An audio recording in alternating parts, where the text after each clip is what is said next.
ma mõtlesin, et ei pea kunagi niisugust video tegema, aga näed, juhtus, et ma jäin kellelegi jalgu internetis, ma ei tea, miks ma talle jalgu tein või mis iganes, igatahes jah, netitroll, et selle video võite jagada kõigiga terve Eesti peale, et näidake siis, milline üks netitroll välja näib. Põhimõtteliselt oli ta võtnud minu Facebookit peale neid jaanipidusid, oli võtnud selle pildi, mis ma olin pannud endale üles ja siis ühe video, kus ma ühe oinaga mängin. Aga tema arust oli see looma piinamine, sest tema võttis selle video, pani minu pildi ja looma piinaja juurde. Ja siis muidugi tema jälgijad on samasugused netitrollid põhimõtteliselt. Mitte midagi loomadest ei tea ja põhimõtteliselt lihtsalt lambist solvavad inimesi ja panevad selle roppe kommentaare.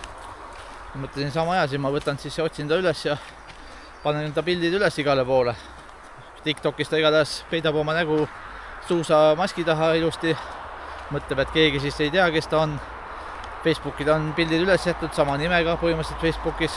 2024 oli tal viimane pilt üles pandud, et ma ei tea, mis tal juhtus vahepeal siis selle 2 aastaga, et on siukse hobi peale läinud. Et hakkab teisi laimama asjatult, alusetult põhimõtteliselt laimab teisi eestlasi, võtab teiste eestlaste videosid TikToki ja siis paneb sinna igasugused tekste juurde, mis on täiesti alusetud laimamised teiste inimeste kohta. Aga siuke hobi on näete mõnel eestlasel.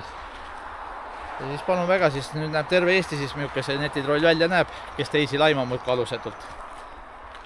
Mina siukest asja naljast ei jäta niimoodi ja mina mõtlen, et kui inimene on nii loll, et loomadest midagi ei tea, siis las siis terve Eesti näeb. Endal on koera olemas, väga huvitav, et aga paistab, et koera ei ole siuke loom, midagi nagu ta teab, et mis oinad teevad.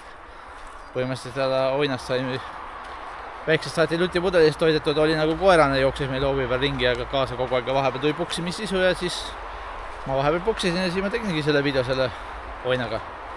Minul oli lõbus, oinal oli lõbus, ma arvan kah, ja, aga noh, netitrollid ei tea loomadest midagi ja siis ongi, et elavad teiste halbade kommentaaride pealt. Aga no näidake nüüd terve Eestile siis, milline üks netitroll näeb välja. Palun väga, siin on kõik pildid temast.